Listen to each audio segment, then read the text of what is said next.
ओम जयंती मंगला काली भद्रकाली कपालिनी दुर्गा क्षमा शिवा धात्री स्वाहा स्वधा नमोस्तुते। ओम मंगलम भगवान विष्णु मंगलम गरुणध्वज मंगलम पुंडरीकाक्ष मंगलाय तनो हरि। नमस्कार, स्वागत है आपका आचार्य वाणी में। मैं आचार्य विक्रमादित्य आपके साथ हूँ और आज का विषय हमारा जो है कि मकर राशि वालों के लिए ग्रहों का प्रभाव दिसंबर के मध्य काल में किस प्रकार का रहने वाला है। देखिए मकर राशि वालों, आपकी राशि के अनुसार से यदि हम बात करें तो विशेष तौर पर कई ग्रहों का परिवर्तन होने का योग चल रहा है। सूर्य परिवर्तन की तरफ जाएंगे संक्रांति के दिन, विशेष तौर पर दिसंबर के मध्यकाल में ही रहेगा और सूर्य आपके 12वें भाव में पहुंच जाएंगे। ये बहुत महत्वपूर्ण है आपके लिए। और मकर राशि वालों को ध्यान रखना चाहिए कि किसी भी कार्य को करते वक्त इस समय में कई सारी घटनाएं ऐसी हो सकती हैं कि जो आपके लिए धीरे धीरे कार्य धीरे धीरे होते हैं। बहुत ज़्यादा आकुलाहट पैदा करने से कि आज ही कर लें, सब कुछ बहुत जल्दी होने वाला है, बहुत महत्वाकांक्षा रखकर इस समय में आपको ध्यान रखना है। बुध भी परिवर्तन की तरफ जा रहे हैं, बुध भी अस्त हो जाएंगे आपकी राशि के अनुसार से। बुध मैनेजमेंट के स्वामी हैं, चीज़ों को सुव्यवस्था, बुद्धि के स्वामी माने जाते हैं। और बुध के अस्त होने से आप समझें आपके ग्रहों के दृष्टिकोण से कहाँ के स्वामी हैं आपके बुध, विशेषकर भाग्य के स्वामी हैं। भाग्येश जब अस्त हो जाए तो कई चीज़ों को बहुत जल्दी करने से नुकसान होने के योग बन सकते हैं। बहुत सावधानी के साथ काम करने की ज़रूरत है। ये आने वाले जो विशेष तौर पर दिन है, इसमें समस्त कार्यों को बहुत विचार विमर्श करने के उपरांत बहुत बड़ी महत्वाकांक्षा ना पालें, धीरे धीरे सब काम होंगे, अवश्य होंगे। इस बात का ध्यान रखें। अभी आपकी 7.5 चल रही है और 7.5 का अभी अंतिम भाग 1 साल बाकी है। बहुत जल्दी चीज़ें आपके समय कुछ आया, जैसे कभी आप अरे ऐसा कर देते हैं, ऐसा कर देते हैं, बहुत बड़ा लाभ हो जाएगा, आप इतना कुछ कर दें। इतनी बड़ी महत्वाकांक्षा पालने की ज़रूरत नहीं है। हम आपको समझाने का प्रयास करें धीरे धीरे। अभी 7.5 का अंतिम भाग है आपके लिए। शनि बहुत बड़ा कष्ट नहीं देंगे, लेकिन फिर भी 7.5 का अंतिम पीरियड कहीं ना कहीं झटका दे सकता है। तो आपके लिए यही दिशा निर्देश है कि सब कुछ समझते हुए, स्थिति को समझते हुए, बहुत अनुभव के बाद, बहुत ज़्यादा टेस्ट करके तब जाकर पॉलिसी को इम्प्लीमेंट करने का आपको प्रयास करना चाहिए। और हो सकता है इन दिनों आप बहुत जल्दी चीज़ों को करने का प्रयास करें। जल्दी नहीं, धीरे धीरे करने का प्रयास करें, बाद में नुकसान होने का योग बन सकता है। तो ध्यान रखते हुए कार्य करना है आपको। भाग्य इस वक्त सोने जा रहे हैं। भाग्य इस वक्त, भाग्य का जो ग्रह है भाग्येश जो है वो अस्त होने जा रहा है सूर्य जो है वह सूर्य के साथ। तो ध्यान रखिएगा। ग्रहों का योग सिलसिलेवार तरीके से समझ लीजिए ग्रहों का योग कैसा है आपके लिए, किस प्रकार का स्थिति बना रहा है। 14 दिसंबर के लिए ग्रह गणना दिखा रही है कि आपको स्वास्थ्य का ध्यान रखना है और खर्चों को बहुत कंट्रोल करने का प्रयास करना है। जो भी खर्चे सामने आए और उन पर अच्छे से बजट पर ध्यान रखते हुए कार्य करें। चंद्र दर्शन इस दिन होंगे तो खास तौर पर ध्यान रखते हुए कार्य करें। पीली चीज़ों का दान करें। किसी विशेष तौर पर किसी ब्राह्मण को, किसी पूजनीय वर व्यक्ति को, संत महात्माओं का आशीर्वाद लेने का प्रयास करें, वो आपके लिए अच्छा रहेगा।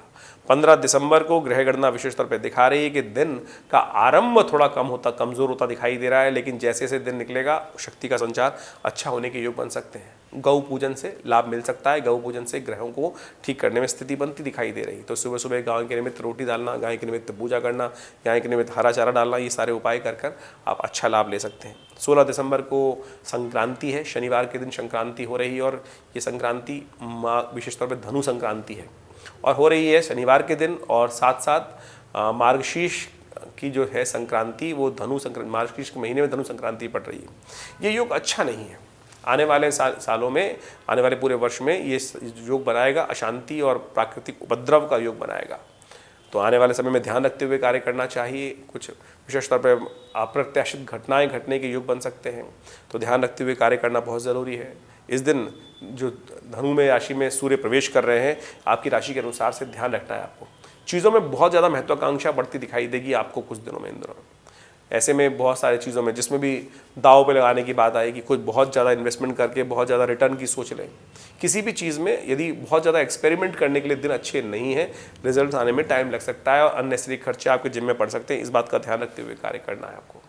उसके निमित्त उपाय करें। भगवान सूर्य के मंत्र का जप करें। ओम घृणी सूर्य आदित्याय नमः, इस मंत्र का जप करना।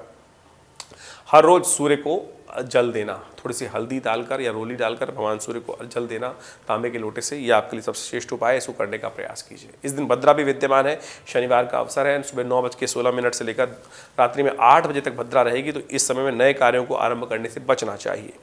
17 दिसंबर को ग्रह गणना विशेष तौर पर दिखा रही है कि रविवार का अवसर और श्री पंचमी का दिन ग्रहों का जो योग आयोग चल रहा है वो आपके लिए विशेष तौर पर जो स्थिति दिखा रहा है वो आपको सावधानी के साथ समझते हुए कार्य करने का प्रयास करना चाहिए।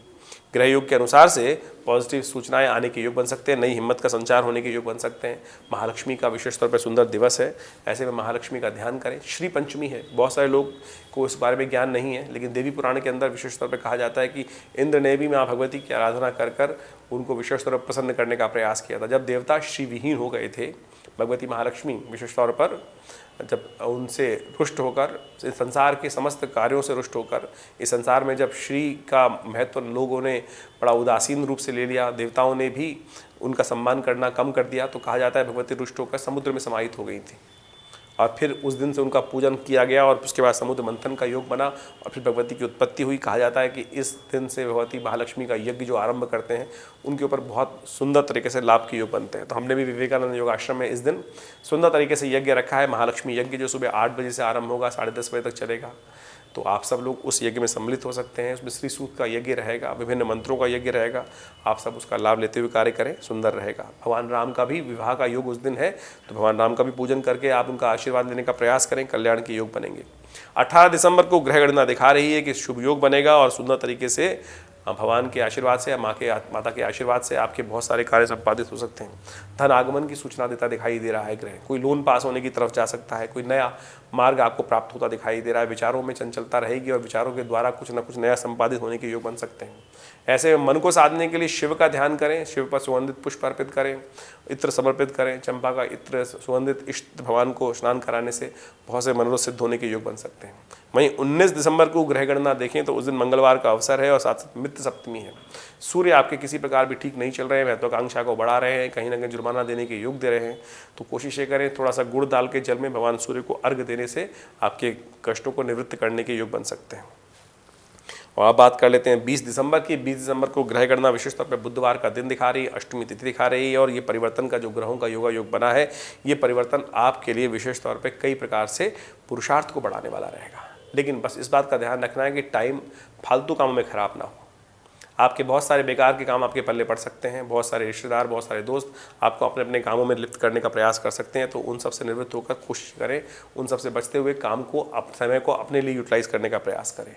माँ भगवती की दुर्गा का ध्यान, या देवी सर्वभूतेषु मातृरूपेण संस्थिता नमस्तस्यै नमस्तस्यै नमस्तस्यै नमो नमः, इस मंत्र का जप करें, क्योंकि इस दिन दुर्गा अष्टमी है। भगवती कात्यायनी की आराधना करने का सुंदर दिवस है। मार्गशीर्ष महीने में भगवती कात्यायनी का जो ध्यान करते हैं, कहा जाता है उनके समस्त मनोरथ सिद्ध होते हैं। और ब्रज क्षेत्र में इस मार्गशीर्ष महीने में भगवान कृष्ण की प्रसन्नता के लिए, भगवती दुर्गा के आशीर्वाद के लिए भगवती कात्यायनी के स्वरूप का पूजन करने का नियम बहुत सुंदर तरीके से चलाया जाता है। ये भगवती मार्गशीर्ष का महीना भगवती कात्यायनी का महीना माना जाता है, इसलिए सुंदर तरीके से उनकी आराधना करें। सर्वमंगल मांगल्ये शिवे सर्वार्थ साधिके शरण्ये त्र्यंबके गौरी नारायणी नमोस्तुते, इन समस्त मंत्रों के द्वारा भगवती की आराधना करें, मनोरथ सिद्ध होने के योग बनेंगे, आगे बढ़ने के सुंदर योग बनेंगे। तो ग्रहों का योगा योग किस प्रकार से आपके जीवन में खेल खेलते हैं, वो सारी बातें हमने आपके समक्ष रखी और सुंदर तरीके से बिना किसी लाग लपेट के कौन से छोटे सादे सीधे सादे उपाय कर कर आप लाभ ले सकते हैं, वो समस्त चीज़ें आप जान सकते हैं। और ये समस्त कार्य आपके जीवन में कष्ट को दूर करने वाले रहेंगे। ये हमारे अनुभव के द्वारा हमने जाना है और वही आपके समक्ष रखा है।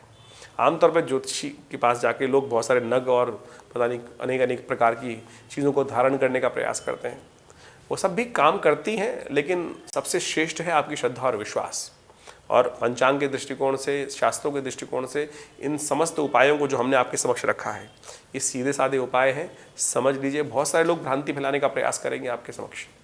देखिए, उन सीधे तरीके से जो उपाय किए जाते हैं वो समस्त प्रकार से आपका कहीं अनिष्ट नहीं होने देंगे, कल्याण का मार्ग प्रशस्त करेंगे। इसके अलावा भी कोई मन में प्रश्न चल रहा हो, चिंता ना करें, कार्यक्रम के बाद भी आप हमारे से संपर्क साध सकते हैं। नंबर्स आपके सामने स्क्रीन पर है और अपनी जन्मपत्री इत्यादि जो भी विचार विमर्श करना चाहें उसके लिए अपॉइंटमेंट लेके बात कर सकते हैं। धन्यवाद, नमस्कार।